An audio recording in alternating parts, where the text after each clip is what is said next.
All right, welcome back to Broken Quattros. I'm Dave, and today we are going to work on the S6 Avant. It's been serving as daily duty services. It's been great, really solid. No major problems. Actually, no minor problems really that I can think of either. However, we are going to do a brake upgrade today. So we have my trash can with random parts on it. So 17Z calipers, all loaded and ready to go. We have some blue thread locker. We have Apicol brake lines. We have Bryden Engineering brake brackets that were made by Nick Simpson. And we got some OEM Porsche bolts for the calipers and then some other bolts for caliper carriers. Plan is pretty simple.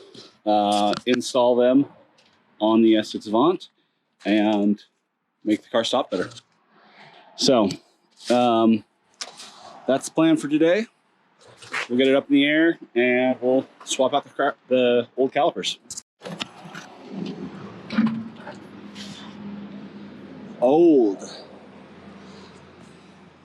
I mean, they work, but let's keep in mind, these are G60s. Literally, Audi made these so that you could still run a 15-inch wheel. It's kind of that different era where 15s were really the biggest wheels went, and they just kept going with it. But we run a much bigger wheel. I just run 17s. 18s actually look really good on these, but we run a 17, and I might run an 18. I have a set of 18s for this, but haven't got around to that. But we're going to go with the bigger calipers. This is the heaviest car in my fleet, and it's usually the one used for hauling engines and transmissions and washers and tires and all sorts of other stuff. So having a good set of brakes on here is good. Also, fun fact, this car has, since I purchased it, I've actually had both of my rear brake lines burst on me. Both different times, but yeah, both scary as hell when all of a sudden you're pumping your brake and nothing's happening. It literally, both of them went out on me. And you'd think I'd be smart enough to replace the other one when the first one went out, but I wasn't. But I did have Apicol rear lines for that, and those have already been replaced. So the rear lines are stainless now. The front ones will be soon. This one does have, I don't know how the lighting is, but you can kind of see it doesn't look great there.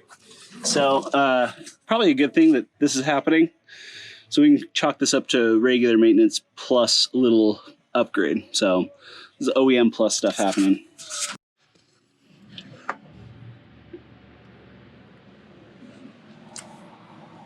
That one's pretty ugly. All right, I cracked the bleeder line here, or well, not the brake line, not the bleeder line. We're gonna go grab the other rotors. I forgot to bring over the rotors. Bring over the other rotors, install those, kind of fit everything up, mock it up, swap out the line for new line, and yeah, see how it looks. All right, we'll start with the brackets. So got brackets. These guys go in here. I'm going to put a dab of my blue Loctite on them and install them into right here. So these will fit like so. And that'll be step one. Boom. Okay, so now our bracket is permanently installed. Well, permanently installed. And I'm going to put the rotor on now. And then after we put the rotor on, we can put on the caliper, secure that from the backside. And then somewhere in that process, I'm going to swap out this old brake line for the new stainless line that we have now.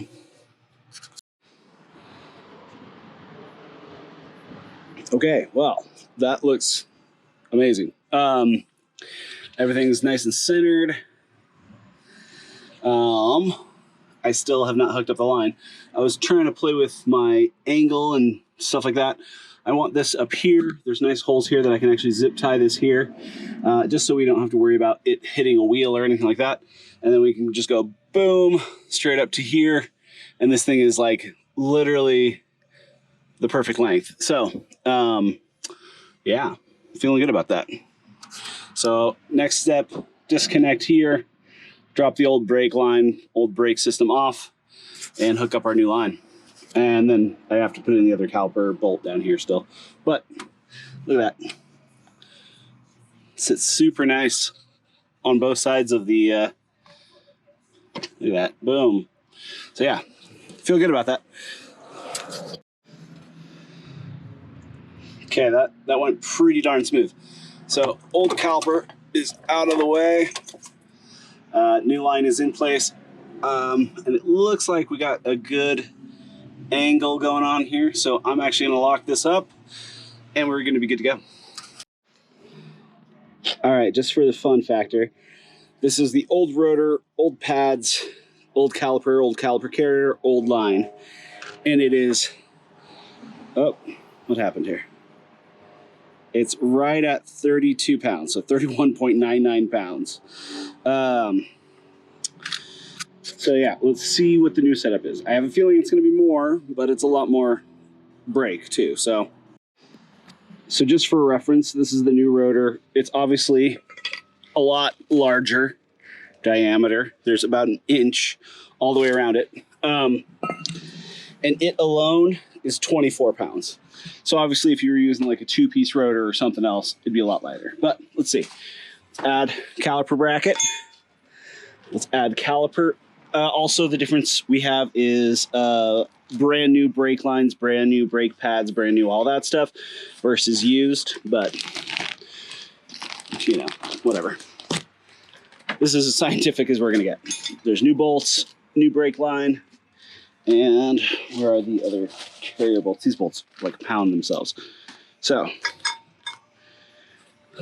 that's 39 pounds. I forget what the other one was. I have to go look at what the thing is. So, I don't know. All right, so 7 pounds difference.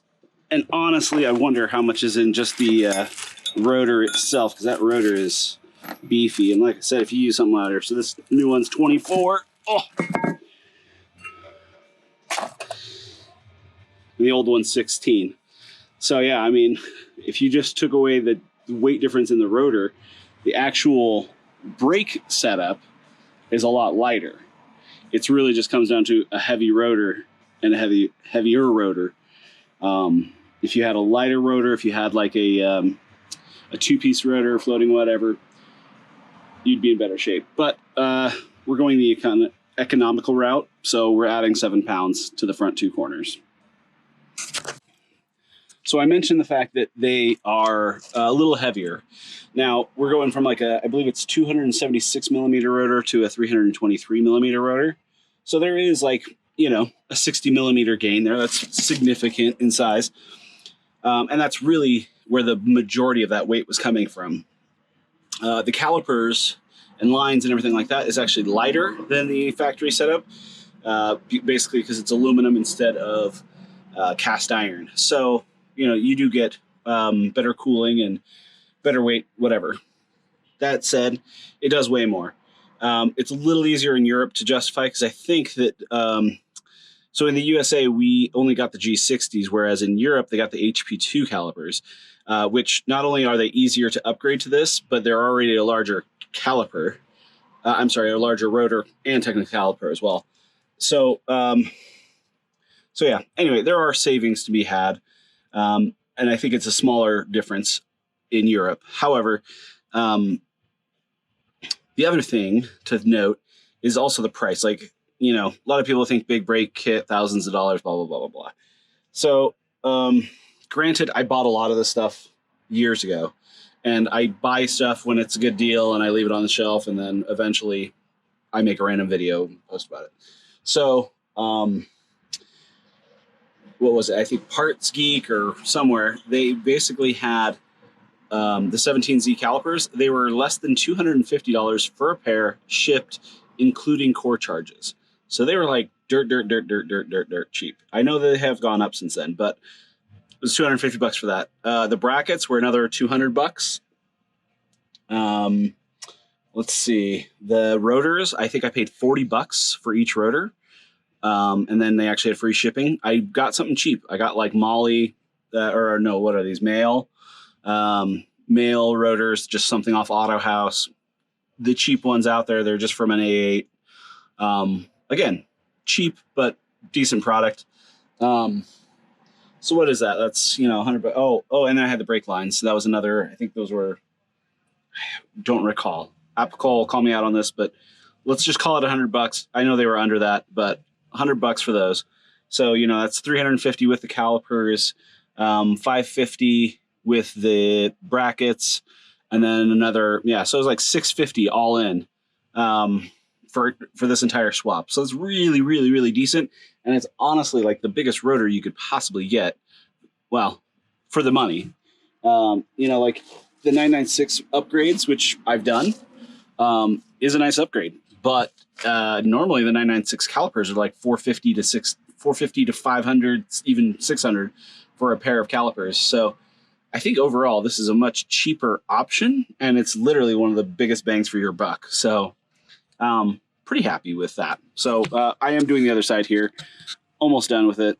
Well, everything's off. I'm just reassembling. So we're going to do some Loctite and get the rest of this on and wrap it up. One other thing that I should mention, I know I talked about it in other videos, but like I love the POR 15 caliper paint, and I stand by that. However, I'm adding a little caveat, and that is that stuff works awesome on your cast iron brakes. It does not work as well on smooth aluminum calipers. It's actually really hard to get it to stick, and it sticks and then it runs and then it looks crappy. So I might dash in some of the fail stuff, but like I did a really, really bad job painting these the first time. I thought it was because it was like humid out or something, but it just turned out terrible. I scraped a lot of it off. I sanded some off, and then I redid it, and it still just didn't turn out well. And then I was just kind of like, you know what? It's going to sit behind my brake. This car isn't it's going to sit behind my wheel. My car's not a show car. My car looks like crap anyway. I'm doing this literally just as a performance upgrade, and I don't really care what it looks like. So the calipers don't look great, but they look good from about here, and that's all that matters. So that being said, use POR 15, use it on your regular standard brakes. Don't use it on like nice aluminum calipers. Top tip. A bit dusty, but working good, running great. It's been really solid for me. Got a small power steering leak, but we're going to put in new fluid here. Well, we're going to top it off. We got a power bleeder, and we got this. So we'll put in some new fluid, we'll crack our bleeders, and we will call this job done.